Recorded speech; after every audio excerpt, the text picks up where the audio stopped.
Olá, senhores, mais um vídeo aqui no canal. Nesse vídeo vamos analisar a história de uma pessoa que ele deixou a esposa trair ele 2 vezes. A história começa assim: eu deixei ela me trair 2 vezes. Eu sabia que ela estava a trair há 3 meses. Sabia o nome dele, sabia onde ele morava, sabia o dia da semana em que ela inventava o jantar com as amigas. Eu não fiz nada, não porque tinha medo, não porque era fraco. Fiz nada porque estava a construir uma saída. E quando aquela saída ficou pronta, eu simplesmente desapareci da vida dela, de uma forma que ela nunca vai conseguir esquecer. Hoje vou contar-te como foi, mas atenção, esta não é uma história de vingança, é uma história de sobrevivência e de aprender a amar-te o suficiente para não aceitar migalhas. Ô louco, o cara já começou com uma introdução meio brega. Bora lá pra história, mano. Eu quero ver a história, quero ver a desgraça, quero ver o circo pegando fogo. Continuando. Chamo-me Tiago. Na altura tinha 26 anos. Trabalhava como técnico de manutenção industrial. Turnos longos, roupa suja, mãos calejadas. Não era um trabalho bonito, mas pagava as contas e pagava os sonhos dela. A Mariana estudava psicologia. Quando eu conheci num bar perto da faculdade, ela usava uma camisola azul clara, com uma flor bordada no bolso. Eu nunca me esqueci dessa flor. É ridículo, eu sei.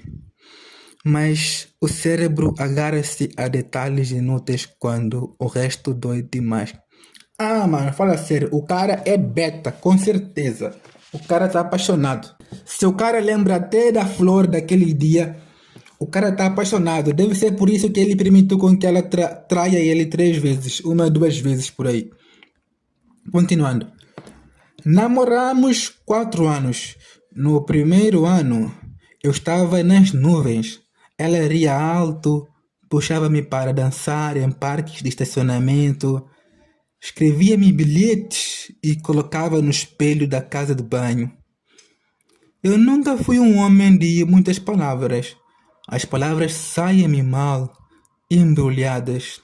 Mas ela dizia que gostava disso, que eu era um porto seguro. Porto seguro, palavras bonitas. No segundo ano, os pais dela perderam o negócio. Uma loja de tecidos que já estava há 20 anos na família. Eu vi a Mariana a chorar ao telefone com a mãe. Eu tomei uma decisão. Peguei o semestre dela. Não foi um mês, não foi o semestre inteiro. Quase 3.000 euros que eu tinha guardado para trocar de caro. Ela disse: Tiago, eu pago-te um dia. Eu disse: não precisas, estamos juntos. Mano, fala sério, olha o que o cara escreve. Eu acho que o cara tá com problemas emocionais, com certeza. Fala sério, mano. Olha os relatos que vocês me fazem ler. Continuando. No terceiro ano. Ai, me perdoem, me perdoem. Eu não consigo levar isso a sério, cara. O cara põe o relato bem detalhado, como se fosse um filme de romance. No terceiro ano, recebi uma oportunidade de trabalho em Lisboa. Melhor salário, progressão de carreira futuro. Ela disse que não queria sair daqui, que a mãe precisava dela, que a faculdade dela era daqui, que eu era egoísta por sequer considerar. Então eu recusei a vaga. Fiquei por ela. Porra! O cara recusou uma oportunidade de emprego em Lisboa por causa da namorada. Quem faria uma coisa dessas? Meu Deus! Que cara burro, meu! Vamos ver o desfecho dessa história. No quarto ano, a minha mãe adoeceu. Nada grave. Uma pneumonia que a deixou 2 semanas no hospital. Eu passei o Natal na enfermaria, ao lado dela.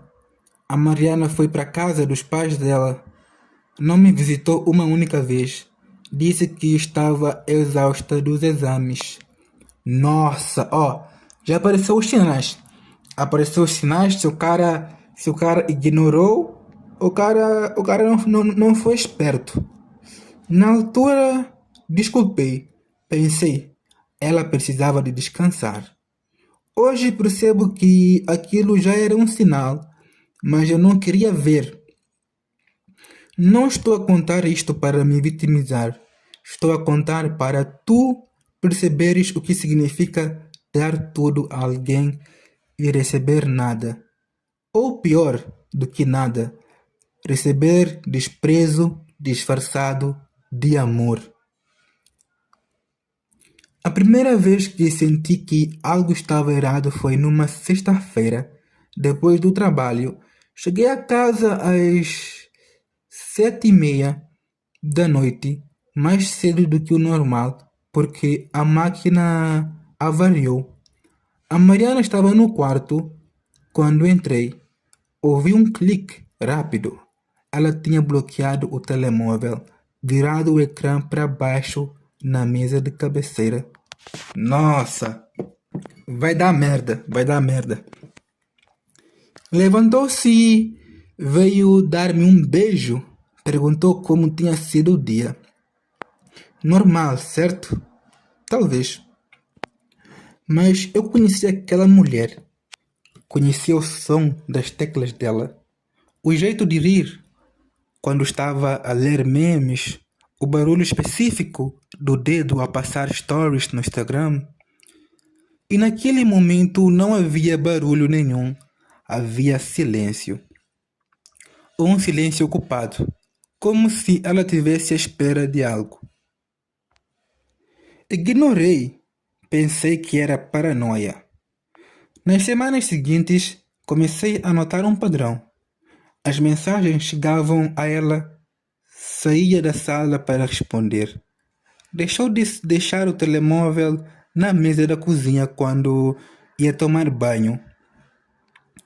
Passou a levar para todo lado, até para a casa de banho. As saídas com amigas aumentaram, de uma vez por mês para 2, 3 vezes por semana. Eu perguntava com quem ia. Ela dizia, com a Joana e a Inês. Nunca desconfiei. Até ao dia em que encontrei a Joana no supermercado. Perguntei, então, divertiram-se na quarta? A Joana fez uma cara estranha. Disse que não tinha saído na quarta, que tinha estado com o namorado. Eu ri, disse que devia ter confundido o dia, mas não confundi. Houve uma outra coisa. Ela parou de discutir comigo. 4 anos a discutir sobre tudo. Louça, lava-louça, controle remoto, planos de fim de semana e, de repente, sossego total. Concordava com tudo, sorria muito, até fazia o jantar sem eu pedir. Eu devia ter ficado feliz. Em vez disso, fiquei gelado. Porque quem já passou por isso sabe. Quando uma pessoa que te ama deixa de se importar o suficiente para discutir contigo, é porque já encontrou quem lhe dá aquilo que tu já não dás. Um domingo de manhã, ela foi ao ginásio. Eu disse que ia. Eu fiquei em casa a ver televisão. O computador dela estava na mesa da sala, aberto. E não era um computador qualquer. era um computador que eu lhe tinha oferecido no segundo aniversário do namoro. Um MacBook que me custou 2 meses de salário. Nunca mexi nas coisas dela, mas naquela manhã o ecrã estava ligado. A conversa do Instagram estava aberta. Eu podia ter desviado o olhar, podia ter fingido que não vi. Não desviei. Li o suficiente para nunca mais esquecer. O nome dele era André. A foto de perfil era um homem de óculos, barba feita, sorriso de quem vende cursos online. A conversa tinha mensagens de semanas. Li a última. Ele. Ainda estou a pensar naquela noite de quarta, saudades de ti. E ela enviou apenas um emoji. Só um emoji do olho olhando para a esquerda. Mas aquele emoji dizia mais de 1000 palavras. Escrolei para cima, vi mensagens dela a dizer que eu não estava em casa naquela noite, que eu tinha ido fazer um turno extra, que precisava, ela precisava de mais tempo. Precisava de mais tempo. Fechei o computador, levantei, fui buscar um copo de água. Sentei na cadeira da cozinha, olhei para a parede. Não chorei, não gritei. Senti uma coisa estranha, uma clareza cirúrgica, como se alguém tivesse tirado uma venda dos meus olhos. E de repente eu vi tudo. Os últimos 6 meses, os desvios, as mentiras, o Natal na enfermaria, o semestre que paguei, o trabalho em Lisboa que recusei, tudo. Levantei, fui ao quarto e disse em voz alta para ninguém: vais sair da minha casa e não vais ver isto chegar. Nas 3 semanas seguintes não mudei nada. Continuei a acordar ao lado dela. Continuei a dizer: bom dia, amor.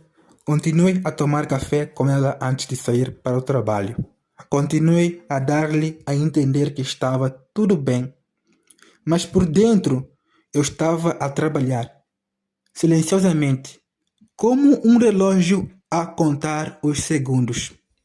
Passo 1. As finanças. Passo 1. As finanças. Tínhamos uma conta conjunta no Santander. Eu depositava lá 70% do meu salário. Ela depositava quase nada porque ainda estudava. Durante 3 semanas, foi movendo o dinheiro para uma conta poupança que só eu conhecia. Fazia transferências pequenas em dias aleatórios para não levantar suspeitas. 50 euros daqui, 100 euros ali. Na última semana, tirei tudo. Deixei lá 32 euros. Passo 2.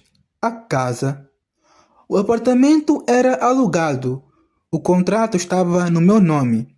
Eu pagava o aluguel, as contas, o condomínio. Ela não sabia o nome do senhorio. Nunca tinha ido ao banco pagar uma fatura. Marquei uma reunião com o senhorio. Um senhorio de 60 anos. Um velho português. Reformado, boa pessoa.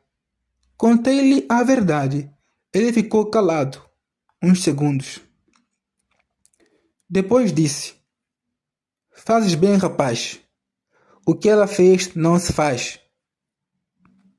Ele disse isso num velho português arcaico. Combinamos a rescisão do contrato para o dia 15 do mês seguinte. Ele aceitou passar o contrato para o nome dela, se ela quisesse. Eu ia dizer que ia embora, que o apartamento estava pago até o fim do mês e que ela decidia se ficava ou não. Passo 3. O currículo social. A Mariana tinha um grupo de 5 amigas. A Joana, a Inês, a Raquel, a Carolina e a Tayana. Todas elas gostavam de mim, mas eu nunca fui de sair muito. Nunca fui de criar laços fortes com elas. Era o namorado da Mariana. Nessas 3 semanas, mudei isso. Mudei. Combinei cafés individuais com a Joana. Falei de música com a Inês.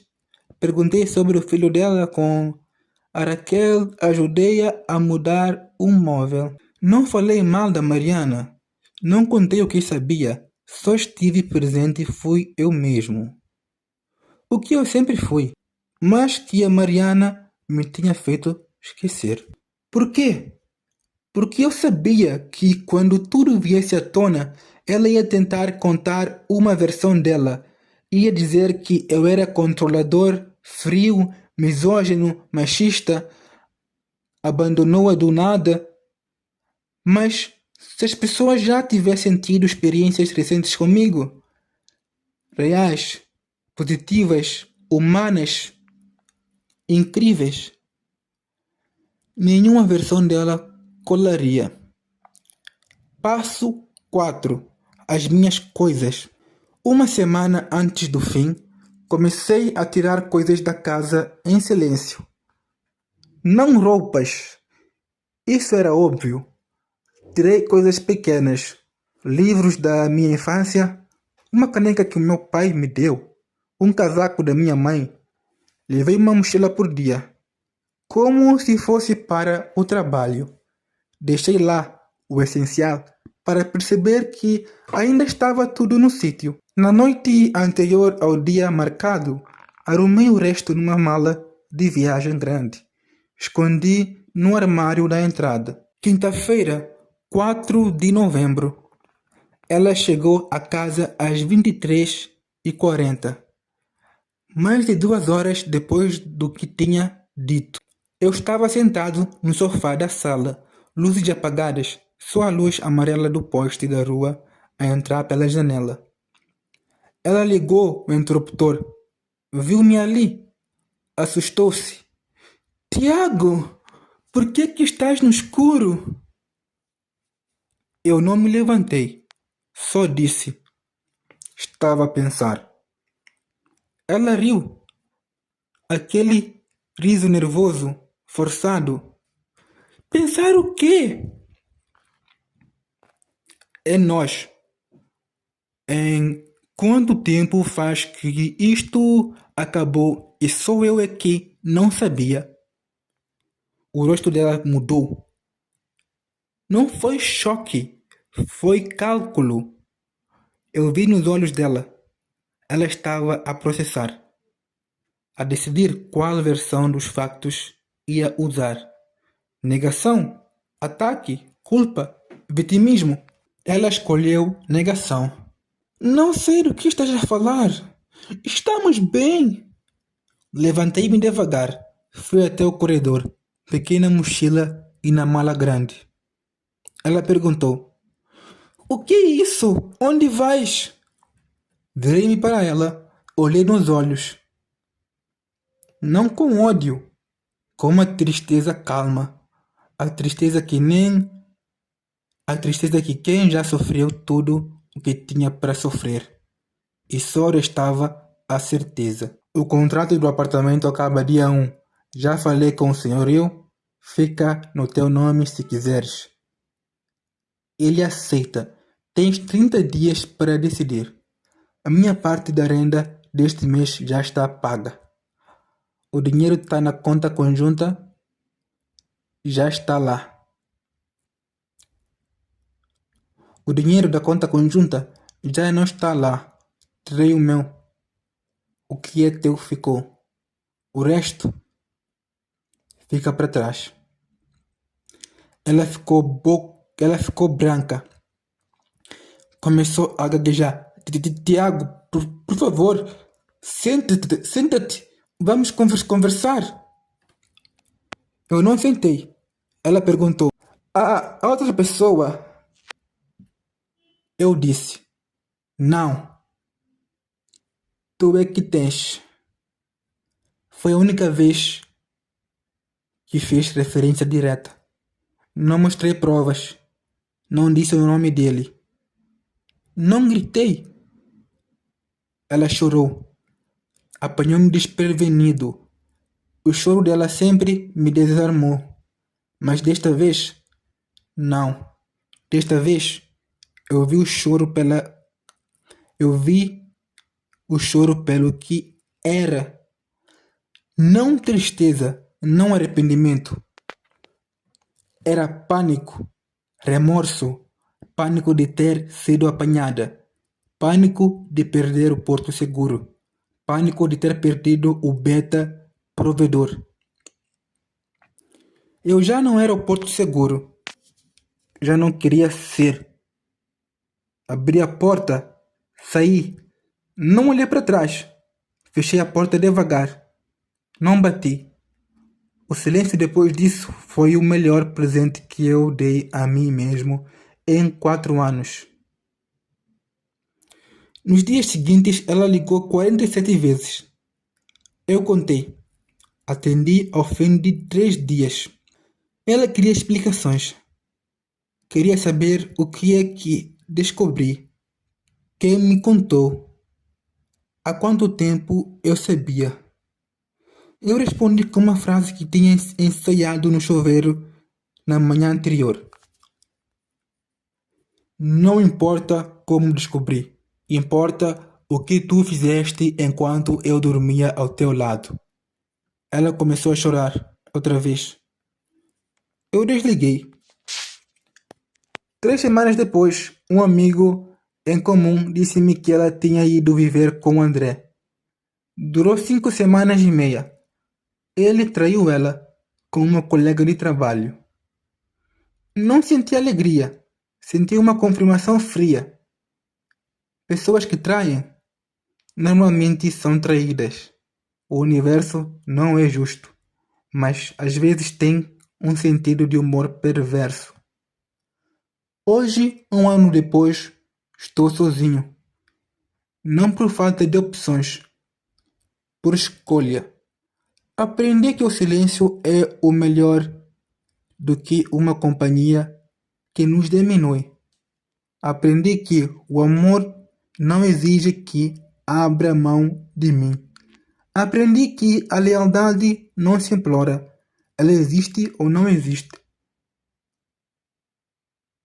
Se há uma coisa que quero que tires desta história, é esta. Não precisas de gritar para sair de uma relação tóxica. Não precisas de te vingar. Precisas de preparar, em silêncio, com dignidade. Enquanto a porta se abre, vais sair tão devagar e tão calmo que a outra pessoa só vai perceber que perdeste quando já for tarde demais. Foi o que eu fiz e foi a melhor decisão da minha vida. Se essa história te tocou de alguma forma, partilha com alguém que precisa de ouvir, que não é fraco por sair, é forte por saber quando. Comenta aí embaixo, já te sentiste assim como saíste? Nossa, o cara foi frio e calculista. O cara planejou tudo friamente e inteligentemente. É assim que deve ser. Antes de agir com emoção, o cara foi calculista, agiu com razão